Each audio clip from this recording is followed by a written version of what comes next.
Hi, hello, welcome back to my channel. My name is Cynthia if you're new here. And without spending too much time on the intro, I really just want to chat about the books that I read in April because April was an interesting month. I started out really strong and then the month just kind of fizzled out in terms of reading, and by the end of April it felt really lackluster, which is really disappointing because I had big, lofty book goals for April, but unfortunately they just didn't happen. So without bantering on too much, let's just dive right into it. So at the beginning of April, I bought a Kindle and I was very excited. I had been wanting to get a Kindle for the longest time, but I wanted the green one and I didn't want to order it through Amazon because I have issues with getting Amazon deliveries where I live. I try to just not order from Amazon. But the first book that I read on my Kindle was Viciously Yours by Jamie Applegate Hunter, and this book took me very much by surprise. I believe it's marketed as a urban fantasy romance. There is quite a bit of spice, and yeah, it was really interesting. I lately have been in a fated mates kind of mood. I really am fascinated by fated mates. You were literally made for me kind of thing. And so this book does fall into that category. Our two main characters are essentially mated by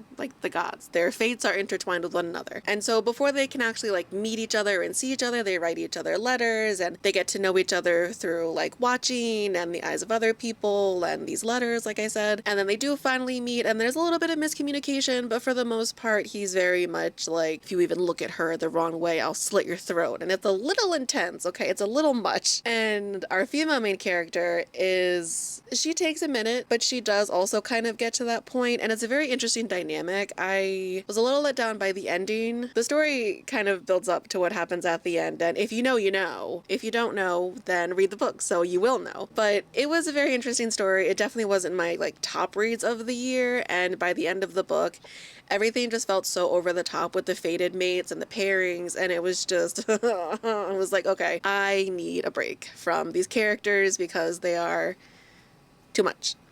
Too much. All in all, this book it definitely has fantasy romance elements. It also has some urban fantasy and contemporary romance elements to it. It is absolutely filthy, romantic, and equal parts cringy. And if you are into fated mates, touch her you die, ultra possessive, not even just the male characters, ultra possessive, both characters, you'll like this. If you're into stories with royals, I feel like this is a bad description of this book. But anyway, I'm gonna link it below on Goodreads. For me, it was a solid 3 stars out of 5 stars. Like I said, this book was interesting, but I definitely think it needed a little more substance because, like I said, it was absolutely filthy. So if you're into that, I think you'll love this. If you're not into that, maybe sit this one out.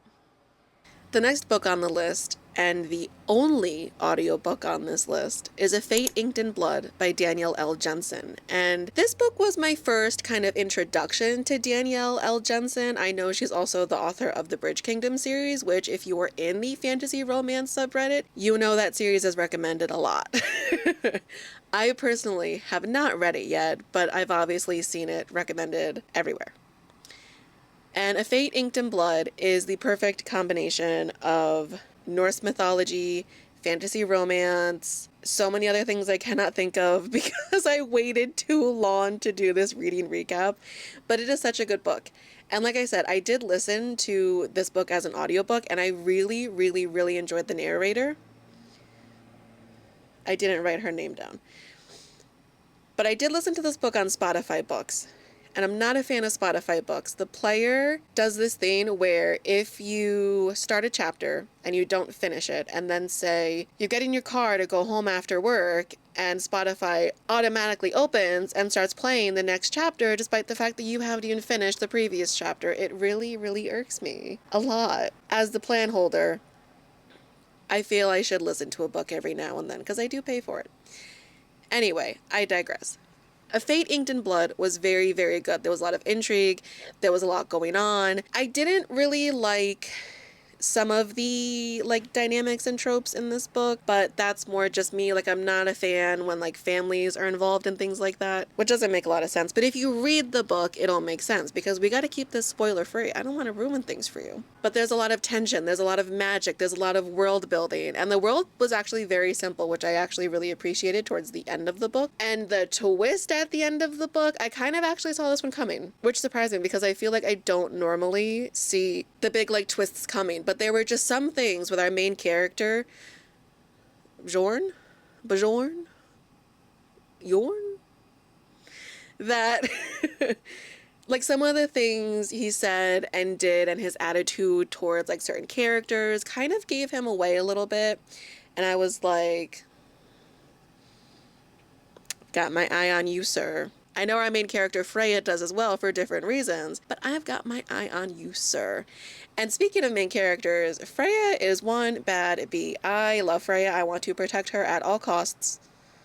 She at first seemed, it's actually really funny because I feel like Freya is a character who at the beginning of the story did not give off main character energy. Like, she just seemed a little desperate. She really wanted out of her current situation, which I don't blame her. Her first husband sucked, but she really didn't give off main character energy. Not until the end. By the end of the book, Freya is giving off major bad bee main character energy, and I love her for that.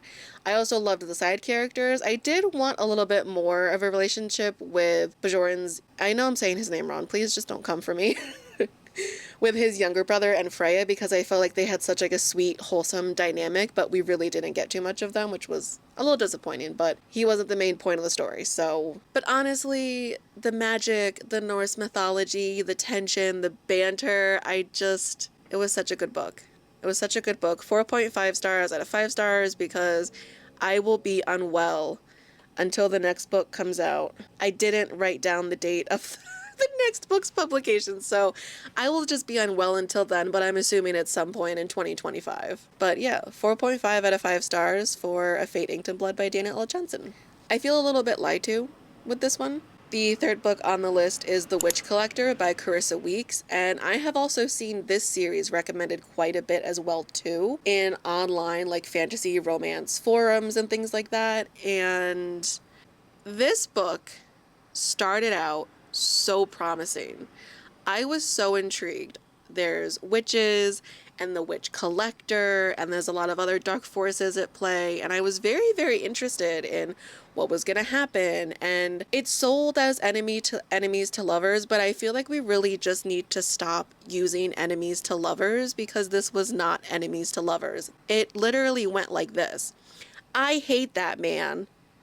Seize the man. I love that man.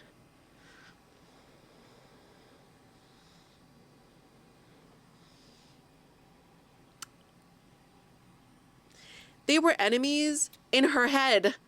They weren't actually enemies. I'm so confused.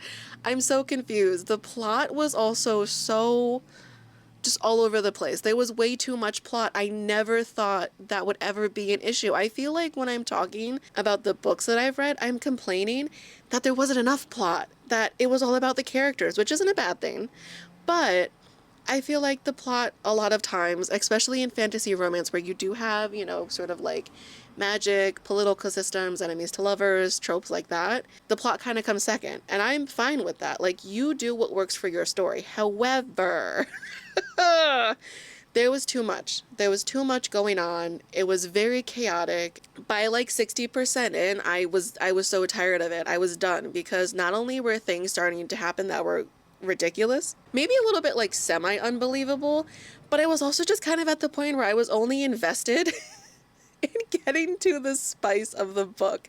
That's literally where I was. I wanted just to get to the final like eruption of the tension between our two main characters, and let me tell you, it was worth it. Okay?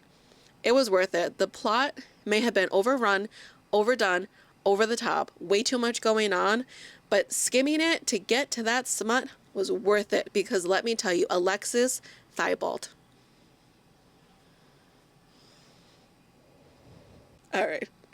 Anyway, But this book does get a 3 stars out of 5 stars for me because, like I said, that plot was way too much. It was all over the place, and it was so bad that I don't even want to continue the series because it sounds like, you know, in traditional fantasy romance fashion, the first book doesn't have enough spice, so people complain, and then the second book is basically PO, you know, I don't know if I can say it. I don't think I can say the word, but you know what I mean. There's too much spice, there's too much smut, but 3 stars out of 5 stars for The Witch Collector by Charissa Weeks. I will not be continuing this series unless you can somehow change my mind. The next book on the list is one that actually came to me. So the author emailed me through my website's email and asked if I would like a free copy of their book in exchange for a review. And all I saw was fantasy romance, spice, and I was like, you in, you got it, I want it, I will read it. And that book is A Dance with Phantoms by Rowan Locke. I will also preface this by saying I did not download the free copy. I saw it on Kindle Unlimited, and so I decided, let's read it there